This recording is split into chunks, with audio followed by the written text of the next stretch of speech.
La negociación es un proceso de comunicación que busca llegar a acuerdos entre dos o más partes. En este proceso se pueden aplicar estrategias de colaboración, competencia o compromiso.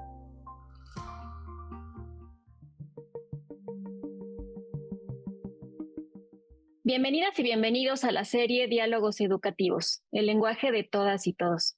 Mi nombre, Anabel de la Rosa, coordinadora de Universidad Abierta y Educación Digital.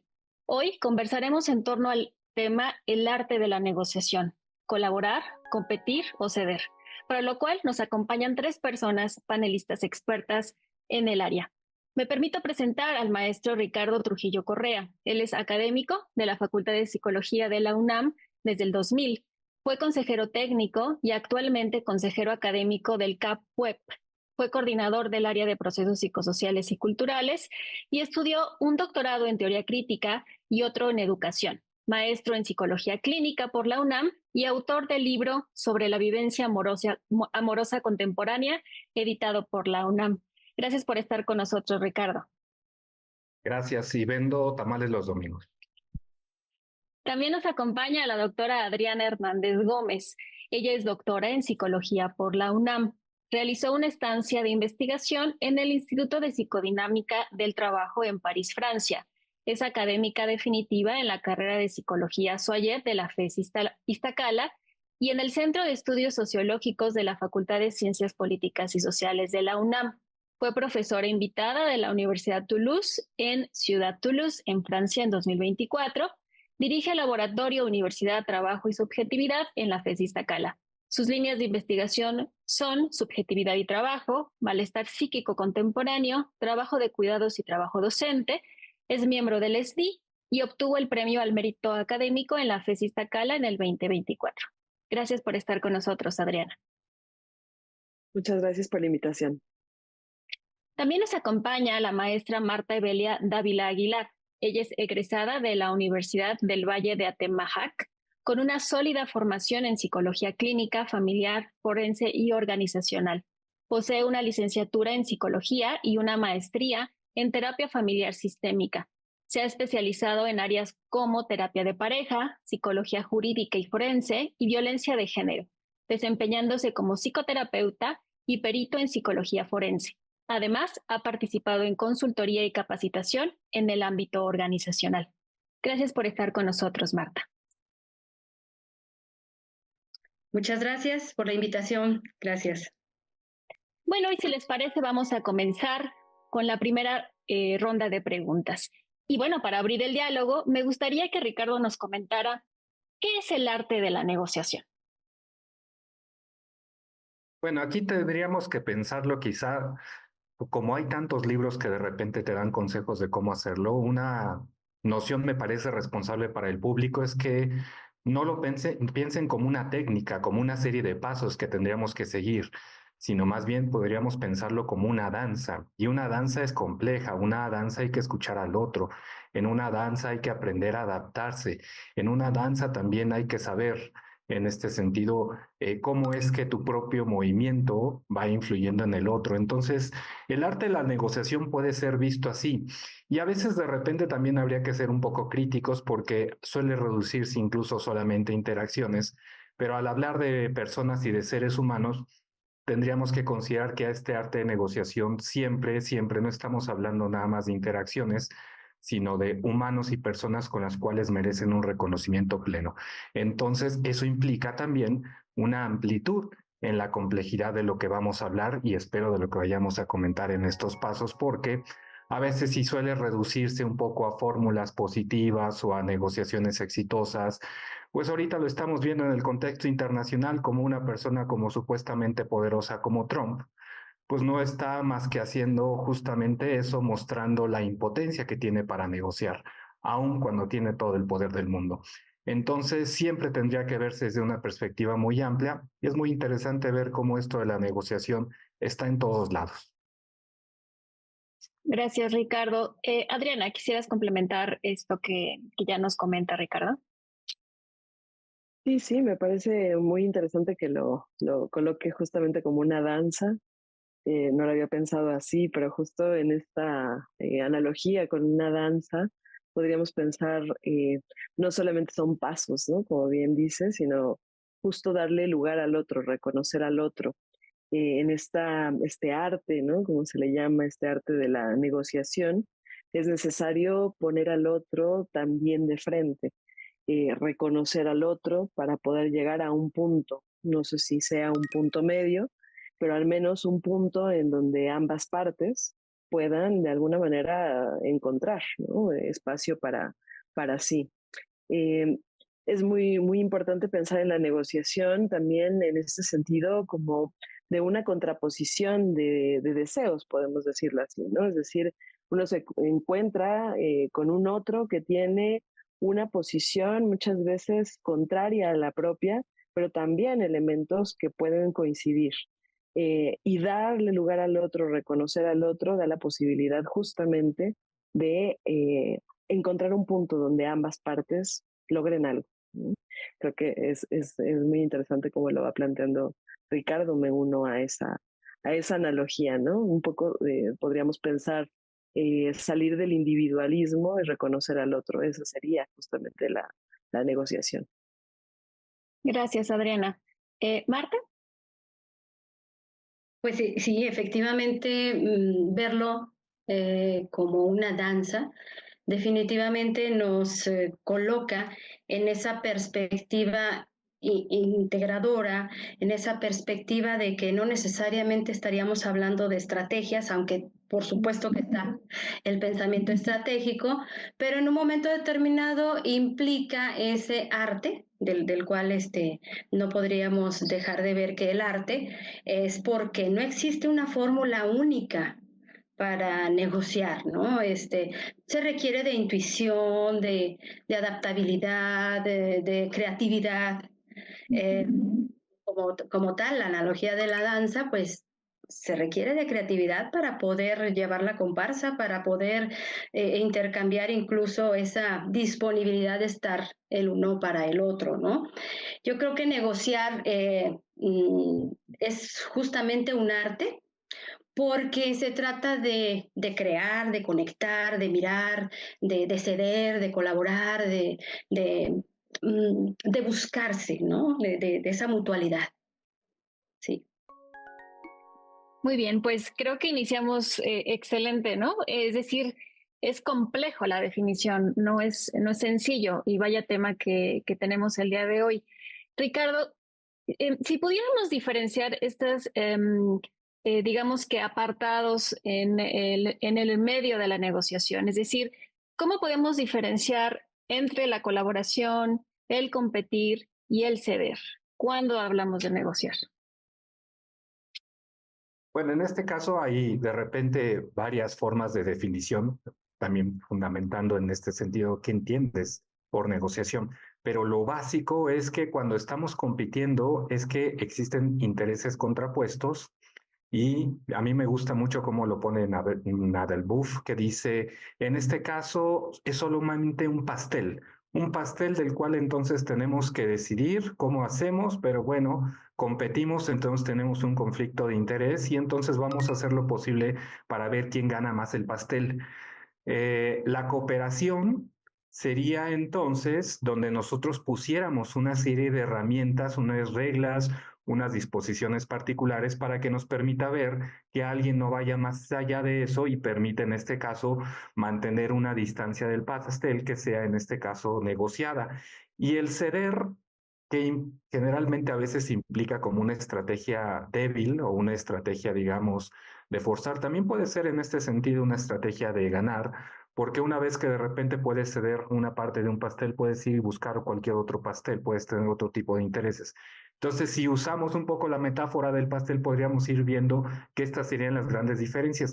A mí me gusta, por ejemplo, ya metiendo un poquito en el tema que yo manejo, agregar una cuarta, que sería la competencia. El competir, que sería la mezcla entre la competencia y la cooperación, ya no sería, aún sabiendo que somos competidores, vamos a cooperar, pero esto ya no va a ser para pelear por el mismo pastel, sino esta competencia lo que va a buscar es aumentar el valor justamente del producto, en ese sentido, aumentar el tamaño del pastel. Entonces, en este mismo sentido, encontramos estrategias como, por ejemplo, en la NFL, que son competidores, equipos que compiten, pero que se ponen muy de acuerdo para cooperar y ponerse de acuerdo en reglas, porque eso saben que a la larga les va a beneficiar, les va a generar un mejor negocio, van a aumentar el pastel. Entonces, en ese sentido, me gustaría incorporar la estrategia de competencia como una estrategia que me parece que aquí en Occidente no conocemos muy bien, pero que es de mucha utilidad, por ejemplo, en Oriente, y que tendríamos a lo mejor que normalizarla y naturalizarla más en el discurso de las organizaciones en México. Gracias, Ricardo. ¿Qué opinas, Adriana? Pues estoy de acuerdo, yo ampliaría un poco más allá de la cuestión de los negocios. Claramente la palabra misma negociación tiene que ver o tiene su fundamento, ¿no? Etimológico en la cuestión del negocio, ¿no? Pero si lo ampliamos un poco más, tendríamos que pensar en nuestros contextos actuales, ¿no? Por supuesto, estamos bajo una mirada y un mundo en donde la competencia es lo que rige, pareciera el individualismo es lo que rige, y bajo estos ejes, bajo este marcaje, la negociación se vuelve un poquito complicada. Es decir, mientras en la competencia pudiéramos encontrar, digamos, una especie de la puesta en juego, digamos, de acciones individuales para lograr algo para mi propio interés, para el interés personal y regularmente que está contrapuesto con lo que quiere el otro. Bueno, pensar en la cooperación, pensar en el colaborar, eh, abre una puerta no solamente a una, digamos, ganancia mayor o un pastel más grande, si lo pensamos así, sino también a darle paso al otro, ¿no? Esto que decíamos al inicio con esta bonita analogía que hacía Ricardo hace un momento, ¿no? Con la danza. Es decir, de alguna manera reconocer al otro, digamos, en el colaborar más que en el competir, reconocer al otro es también reconocer la interdependencia, ¿no? Que requerimos del otro. Y entonces, en este sentido, pensar en la colaboración nos da la posibilidad de poner algo en común, que es distinto a la competencia donde regularmente la hostilidad suele ser una de las características que están ahí presentes. Y por último, con respecto al ceder, pudiéramos pensar que se le liga justamente en digamos, la ideología actual que rige al planeta, desafortunadamente, que el ceder pareciera ser un perder, ponerse en una posición un tanto débil, etcétera, pero el ceder es necesario, es decir, todo el tiempo tenemos que incluso perder para ganar, para decirlo de esa forma, pero poder renunciar a ciertas cosas para darle lugar al otro y hacer algo en común. Yo agregaría eso. Gracias, Adriana. Marta, ¿quisieras comentar al respecto de esta pregunta? Sí, cómo no. Justamente hablar de esas tres acciones, de colaborar, competir y ceder. Estamos hablando de muchos significados y significantes, ¿no? Estaríamos hablando de construir soluciones conjuntas, estaríamos hablando de, en este proceso de querer colaborar o querer restablecer o establecer relaciones funcionales para todos, ¿no? La cuestión de la colaboración implica el querer estar, el mirar al otro, justamente como lo mencionaba Adriana. Y bueno, también me hace recordar un poco que el primer laboratorio social que tenemos los seres humanos, pues es la familia, ¿no? Ahí es en donde aprendemos a colaborar, a competir, a ceder, a saber pedir, a saber dar. Y vaya, en ese constructo podríamos ensayarlo o podríamos identificar como nuestras primeras experiencias en esas acciones de colaborar, de competir. Y que, bueno, por ejemplo, el competir ya estaríamos hablando de ciertas implicaciones para maximizar beneficios propios.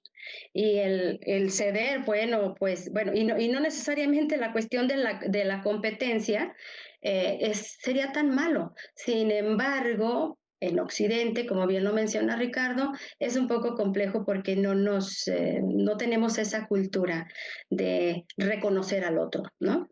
Y bueno, la cuestión del ceder yo creo que es el que tiene más mala prensa de los tres, porque justamente se ve como si fuéramos a perder. No lo vemos como una ganancia secundaria.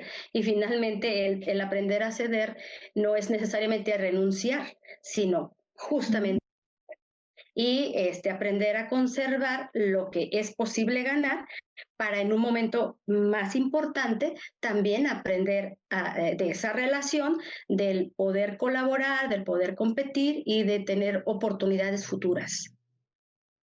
¿Sí? Gracias, Marta.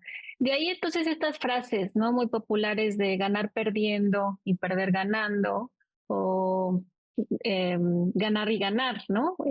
Es decir, todo es una negociación, como ya comentaba Marta, desde nuestro núcleo familiar empezamos a negociar de forma a lo mejor no, o de forma encubierta, ¿no? Y bueno, ya en un campo profesional, por supuesto que también ya lo hacemos diariamente. Y desde esta perspectiva, Adriana, en una negociación, ¿cómo podemos lograr este equilibrio entre el interés propio y el bienestar del otro? Tú que hablabas justo de la otredad. Sí, es complicado pensar en un equilibrio. Yo pensaba que justo en las múltiples posturas teóricas en psicología, cada una tiene, por supuesto, una visión muy particular, pero en algo coinciden, a pesar de que se peleen, ¿no? Y no haya mucha negociación, porque no es posible epistemológicamente, pero algo en lo que coinciden todas ellas, casi todas ellas, es en este concepto del hedonismo, ¿no? El hedonismo psíquico del ser humano. Es decir, el ser humano busca el placer y huye, digamos, del displacer, del sufrimiento, del dolor, ¿no? Coinciden en esto. Y esto complica mucho la negociación, porque si evidentemente los seres humanos están buscando su satisfacción de múltiples formas, pues darle lugar al otro es complicado. Implica, como dije hace un momento, una renuncia, pero renunciar insisto mucho en esto, ¿no? En una época como la que estamos viviendo, parece una situación negativa, ¿no? ¿Yo por qué voy a renunciar? Bueno, porque justamente para poder estar en sociedad tenemos que renunciar constantemente.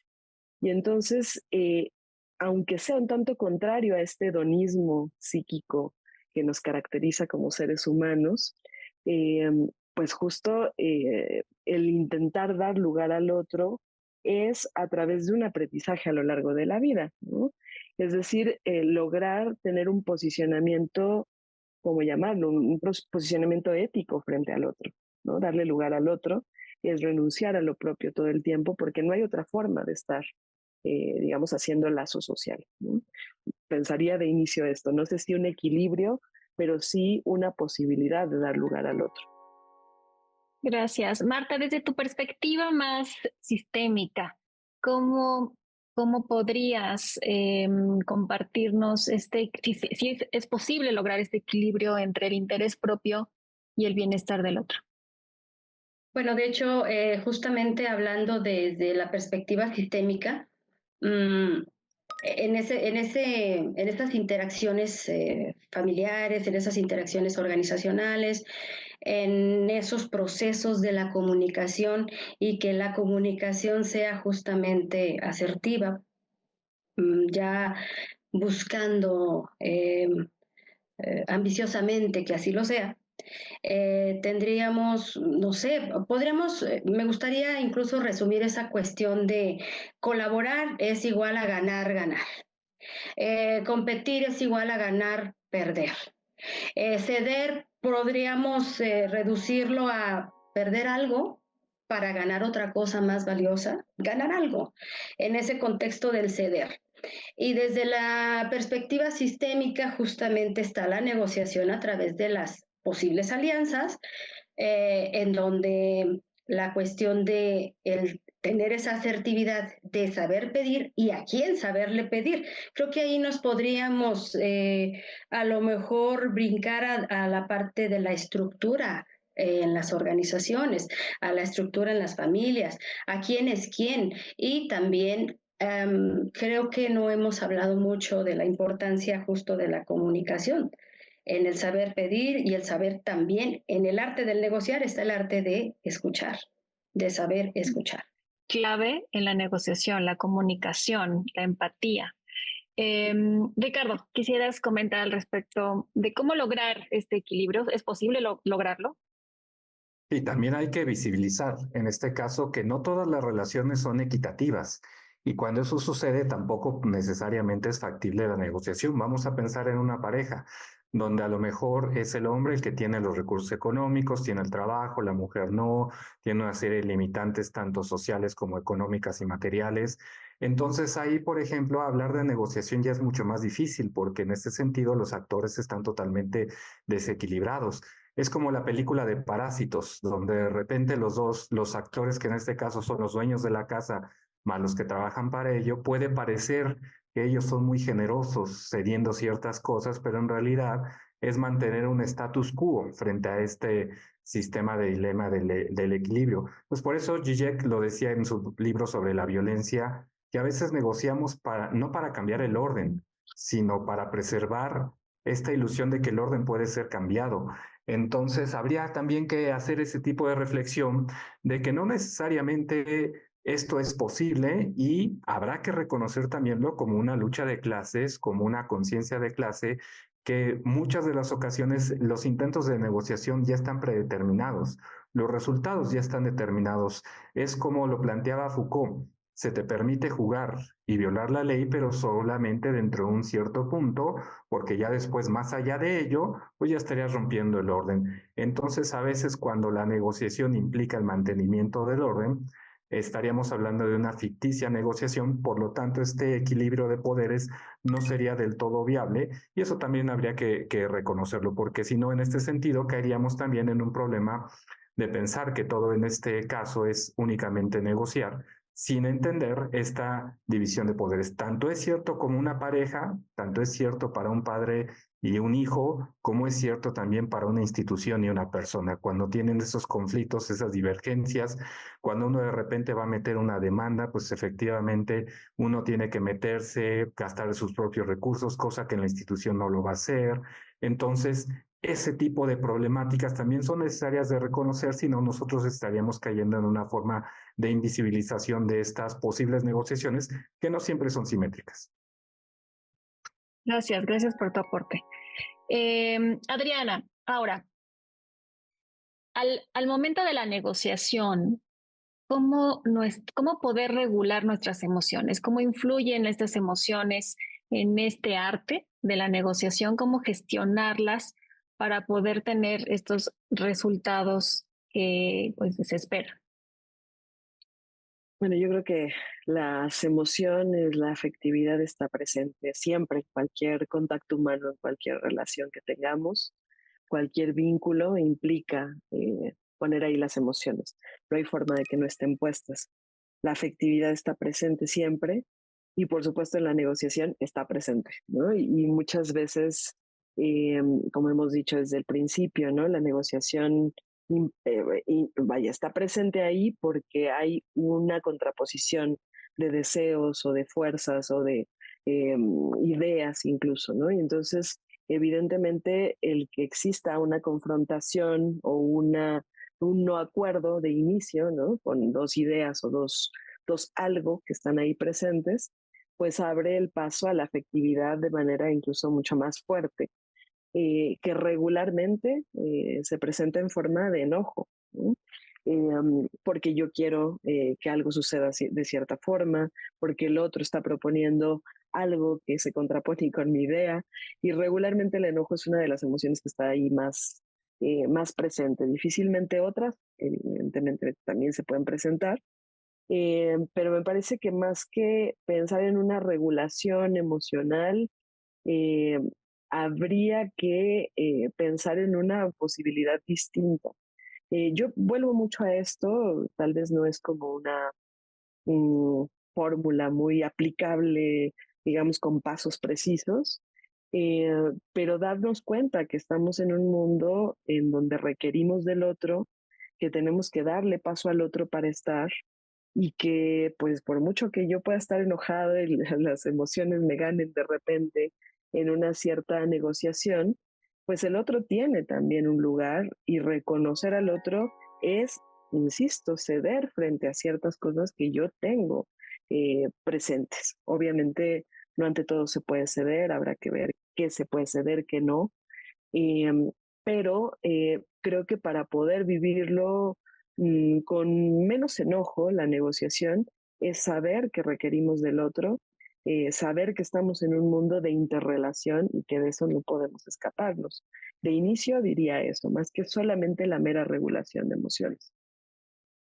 Muy bien, bueno, si les parece, vamos a un corte, a una pausa y aprovechamos para que se comuniquen con nosotros y que por favor nos sigan en nuestras redes sociales. Seguimos conversando sobre el arte de la negociación, colaborar, competir o ceder.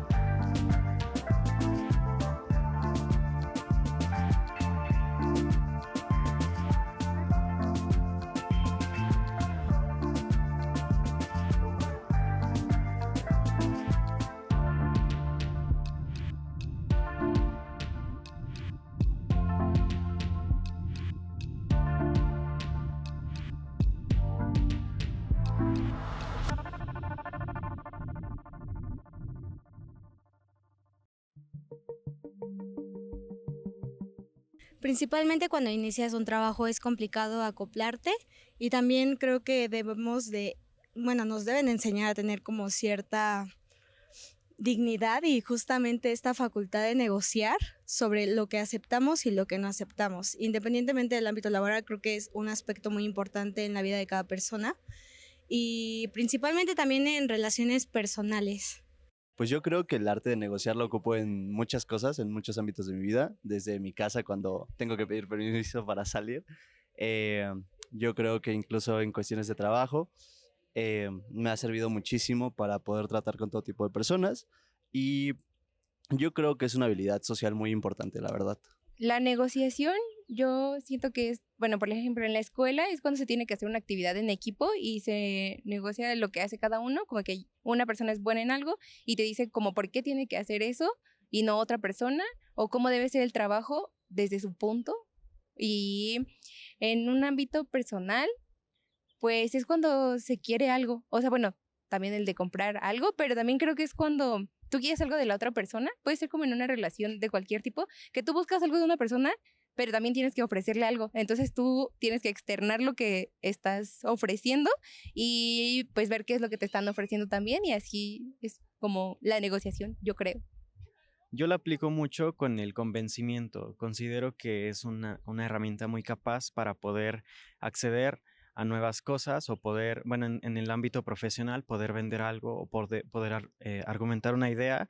En el ámbito familiar o con mis amigos, pues el convencimiento también ayuda mucho a que tus ideas lleguen más lejos en dado caso de un plan o en dado caso de que sea pues una persona muy allegada. Convencerlo de que tus ideas son las mejores a veces es el mejor plan. Ahorita apenas estoy estudiando y así, pero la manera personal yo creo que es como más el hecho de buscar los puntos de vista de todos. O sea, para mí lo más importante es saber qué opina la otra persona con la que estoy como negociando y qué opino yo. Y a partir de eso llegar como a un acuerdo en el que digamos, bueno, pues a lo mejor no estamos al 100% cómodos con lo que estamos diciendo, pues, pero a final de cuentas es un ganar-ganar para las dos partes. En cuestión de mis profesores, casi siempre les digo a veces que me den una prórroga o algo así para terminar algún libro, algún escrito y demás. O en tribunales, cuando voy, pues algunos te tratan pues mal, ¿no? Entonces, pues ahí tratas de ser un poco más sumiso, si se puede decir, para que te traten bien.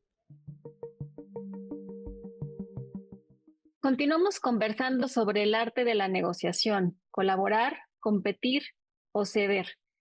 Me gustaría, Ricardo, que pudiéramos retomar la pregunta sobre cómo gestionar nuestras emociones al momento de la negociación, y retomar también los comentarios de la cápsula. Es decir, aquí podríamos incluir manipulación, seducción. ¿Qué opinas? Sí, se me hizo chistoso. Ahí acabo de encontrar un documental que recomiendo mucho, se llama Yo y los otros, es un documental ruso sobre experimentos de psicología social y ahí justamente de repente ponen a los chicos de una escuela en una serie de planteamientos para ver qué es lo que deciden, si por un beneficio colectivo o por un beneficio propio. Y entonces generalmente observamos, y esto Kahneman también lo había observado, que las cuestiones culturales influyen mucho para saber cuáles son nuestras decisiones y cómo vamos, en este caso, generando un marco de referencia para esta negociación. ¿Por qué lo digo? Porque generalmente las opiniones de los compañeros, que me parecen muy válidas y muy precisas, también tienen un componente, hablaban siempre desde el yo, desde cómo yo puedo hacer, cómo yo puedo generar, cómo yo puedo conjugar.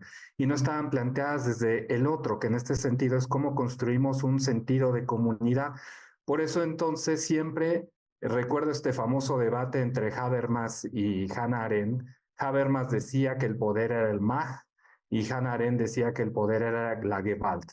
El poder desde Habermas es la influencia, el hacer que el otro haga. Sin embargo, desde Hannah Arendt, el poder implicaba el cómo hacer para construir una comunidad donde entonces nosotros generemos un solo vínculo y una sola forma de acción conjunta. Esto en ese sentido me llamó la atención un poquito de los compañeros y entrando ya directamente a la pregunta, para no extenderme mucho, yo más que plantearlo en emociones, fíjate, a mí me interesaría a lo mejor plantearlo por estilos o no, no es la palabra correcta. Yo diría en este sentido por lo femenino y lo masculino. ¿Y por qué también traía el tema de Hannah Arendt y Habermas? Porque en este caso también me recuerda un poco el dilema famoso de Colbert, de los estadios de la moralidad, donde en este caso Colbert propone un experimento. ¿Qué pasa si de repente un familiar se te va a morir y la única medicina que existe está en una farmacia y no tienes el dinero? ¿Qué es lo que vas a hacer? Colbert entonces le va preguntando a diferentes personas y va midiendo cuáles son los estadios de moralidad que se construyen de esa manera. Sin embargo, a la hora de definir cuáles son esos estadios de moralidad, generalmente establece el más alto nivel, lo que tenía que ver con los valores abstractos de justicia. Sin embargo, Carol Gilligan, desde una visión femenina, que es desde ahí donde me gustaría mejor abordar la emoción como la emoción femenina, genera una perspectiva totalmente diferente cuando dice, no necesariamente tendríamos que pensar en justicia. Tú no pensaste negociar desde una perspectiva relacional, no pensaste a lo mejor negociar desde una perspectiva de la interdependencia, del contexto, de ver el caso en particular y no generar una regla para todos. En este sentido, entonces, me parecería que también sería una estrategia interesante que podamos explorar. La negociación desde lo femenino puede ser también muchísimo más exitosa que una negociación tipo masculina, machista, trumpiana, ¿no? Y ahí tenemos el ejemplo, tenemos una presidenta que en hacer los grandes alardes que está haciendo el señor de más arriba, está haciendo un éxito mundial, si lo ponemos desde esa perspectiva. Entonces, a mí me gusta en este caso pensarlo que esta negociación desde la perspectiva femenina es algo que todos tenemos que empezar a aprender. Gracias, Ricardo. Marta, ¿quisieras complementar esta idea, por favor? Sí, de hecho me parece genial lo que mencionó incluso Ricardo desde la cuestión de el equilibrio inteligente entre los intereses. Creo que así lo entendí yo, así lo entendí como lo explicó, porque si bien es cierto, las relaciones organizacionales e incluso en las familiares, pues no siempre hay un equilibrio entre las líneas del poder, en las estructuras organizacionales, etcétera. Pero yo creo que no se trata propiamente de ceder por ceder, sino de descubrir lo valioso que lo valioso que pudiera ser que cada parte aporte, que cada parte que cada elemento del sistema, que cada departamento, que cada uno de los actores cedan para integrar sus intereses. Pero bueno, ahora que lo menciona, justamente esas cuestiones de ese el arte de escuchar, el arte de comunicarnos, también incluye los constructos sociales de ser hombre y ser mujer. Esos roles que nos endilga la sociedad y que presumiblemente nosotras, las mujeres, aparentemente tendríamos más habilidades para negociar. Sin embargo, lo difícil es aprender a negociar en un mundo patriarcal en donde no hay oportunidad de negociar. ¿Sí?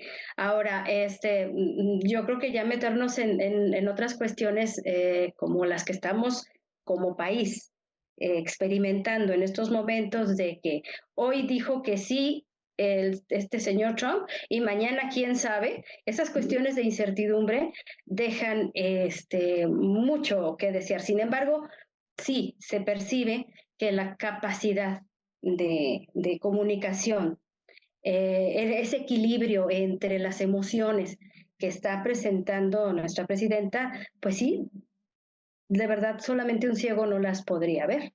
Es decir, que la situación nos llevaría justamente a esa habilidad de saber negociar, esa habilidad y ese arte que nos puede llevar a buscar mejores soluciones que integren esos intereses mutuos como país, ¿no? Gracias, Marta.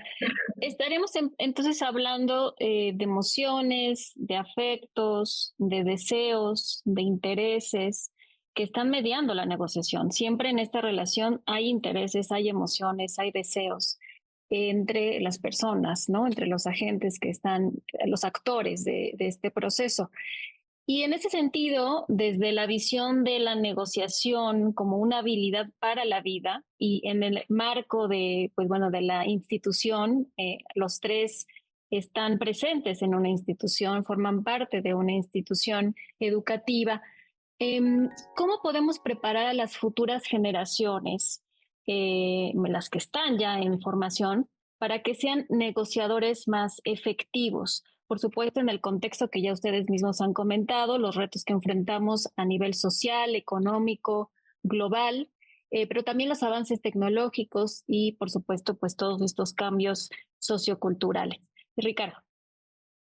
Bueno, aquí habría que ver, ¿no? En este caso, ¿qué tantos realmente, yo que estuve en la licenciatura en psicología organizacional, me decían, aprende a negociar, aprende a negociar, aprende a negociar, pero en el fondo pareciera que las organizaciones no buscaban negociadores, sino más bien súbditos adaptables, porque a la hora ya de efectivamente de que uno negociaba con esos grandes intereses, pues había una discrepancia a la cual no se quería ceder. Entonces, a veces veo que este tipo de discursos nos llevan justamente esto de el negociar suavemente, las inteligencias emocionales. Son formas, me parece, que en el fondo de competir amablemente, sin necesidad de interés de cambiar el status quo. Entonces, en ese sentido, sí tendríamos que hacer esa reflexión para las futuras negociaciones, que probablemente a veces cuando se llame a esta, el negociar probablemente no es a lo que se está llamando, sino se está llamando más o menos a simular esta negociación. Entonces eso me parece que es algo vigente, importante, porque ahora con las inteligencias artificiales, con estos avances tecnológicos, pareciera que ya muchas cosas están predeterminadas, incluso definidas por ese gran otro, ¿no? Esos grandes big data que ya tienen la información de quiénes somos. A mí me sorprendió en una ocasión que de repente está hablando con mi esposa sobre raquetas de tenis y de repente en el celular me aparece un comercial sobre raquetas de tenis. Entonces parece que en cierto sentido, como lo diría Jean Baudrillard, la única posibilidad de negociar es de elegir, sería elegir entre Coca-Cola y Pepsi.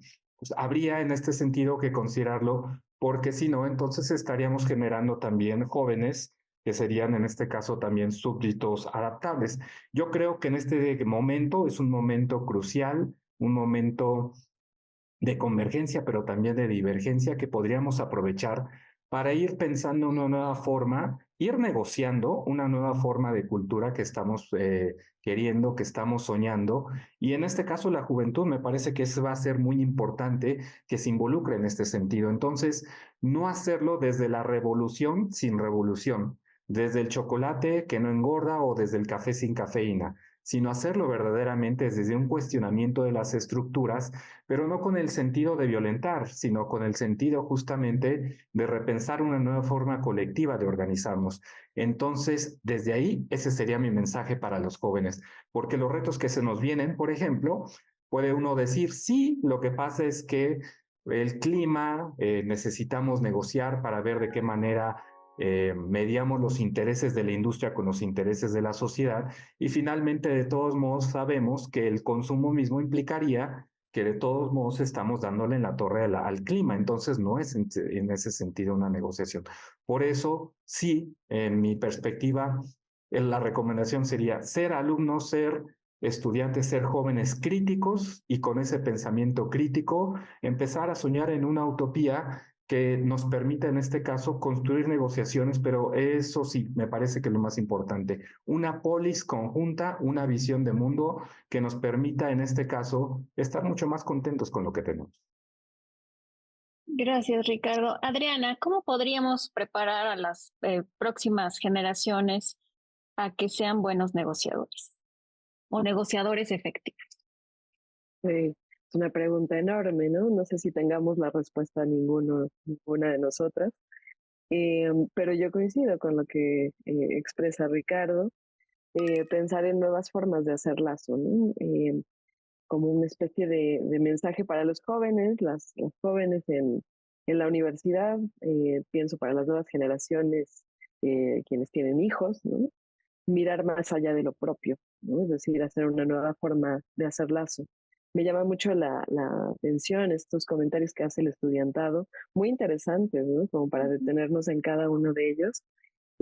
Algunos que tienen que ver un poco más con la competencia. Por ahí alguien decía, para mí lo más efectivo ha sido convencer. Y el convencer tiene que ver con el vencer al otro, ¿no? Vencer en el sentido de competencia, ganarle al otro. Por ahí otro de los comentarios hablaba un poco de la sumisión. Bueno, si yo estoy en una situación jerárquica menor, entonces pues más bien me comporto un poco más sumiso, decía el compañero, ¿no? Es decir, cómo poder transmitirles a las nuevas generaciones eh, más allá de la competencia y más allá de la sumisión y la obediencia irrestricta, ¿no?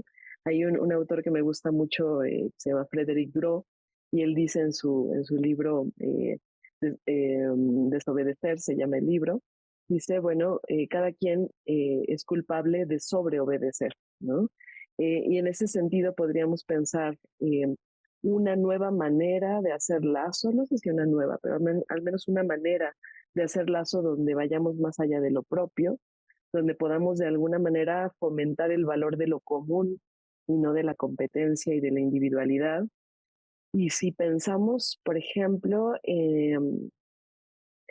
con el ejemplo de Trump, a lo mejor salir de la soberanía infantil que es plenamente narcisista, ¿no? Y poder darle paso al otro, reconociendo nuestra propia vulnerabilidad y la necesidad que tenemos del otro. Esa es la única manera de poder hacer una negociación, no solamente más efectiva, me parece, más allá de si es efectiva o no, de poder dar lugar, como decía Etienne de Lavoisier, desde hace muchos años, ¿no? En el siglo XVI, decía no solamente pensar, no pensar en el todos uno, sino el todos unos, ¿no? En esta complejidad y vaya de la inclusión de todos y todas, ¿no? Yo pensaría por ahí. Gracias, Adriana. Marta, ¿quisieras agregar, comentar hacia este tema sobre cómo podemos preparar a las futuras generaciones para que puedan ser mejores o negociadores más efectivos? Yo creo que siempre va a ser retador el preparar a las futuras generaciones, porque ciertamente implica formar personas con pensamiento crítico.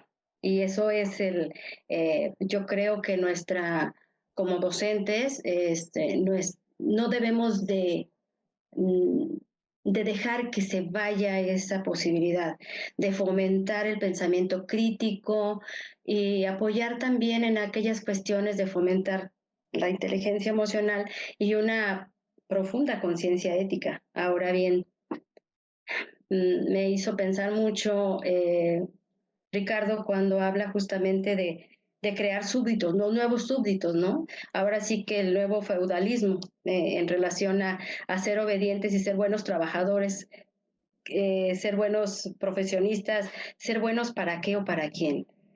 Pero bueno, aún así, en términos de reto, educar a las nuevas generaciones en habilidades blandas en relación a que presumiblemente podría ser deseable que desde edades tempranas estas nuevas generaciones hubiesen tenido ese acercamiento a la habilidad de negociar, de comunicar, de pedir, de ceder, de colaborar. Y bueno, esto no es otra cosa más que seguir nosotros apoyando desde nuestra trinchera, desde nuestra función como acompañantes en la formación profesional, esas cuestiones de la comunicación, la empatía, la ética, la escucha activa, la resolución de conflictos, y que no sea nada más replicar lo que dice un texto, lo que dice un teórico. Ahora también yo siempre le he apostado a la multiculturalidad de nuestro país, siempre. Y yo creo que lo voy a seguir haciendo, fomentar la multiculturalidad de nuestro país va a seguir siendo para mí un camino hacia la tolerancia, hacia la diversidad, hacia el respeto, e inclusive también dentro de esa perspectiva crítica, que los chicos, las chicas, las nuevas generaciones no dejen de ver que los cambios socioculturales son y van a seguir siendo una forma de negociar, porque son los futuros, van a ser ellos los futuros negociadores, aunque no se dediquen a lo organizacional. Simplemente el interactuar en cualquier ámbito de nuestra vida vamos a tener que negociar, ¿no? Entonces yo creo que el reto de seguir acompañando a las futuras generaciones, ahí está, y va a seguir siendo un reto. Yo agregaría que en toda negociación, quien mejor escucha al otro, pero asimismo gana. Y yo creo que eso puede resumir lo que hemos conversado el día de hoy. Les agradecemos a los panelistas, por supuesto, por estar con nosotros, por su generosa, pues por su generoso tiempo, compartir con nosotros, pero también a nuestra audiencia por su compañía y atención. Y los invitamos a continuar con los siguientes programas de la serie Diálogos Educativos, el lenguaje de todas y todos. Muchas gracias y hasta la próxima.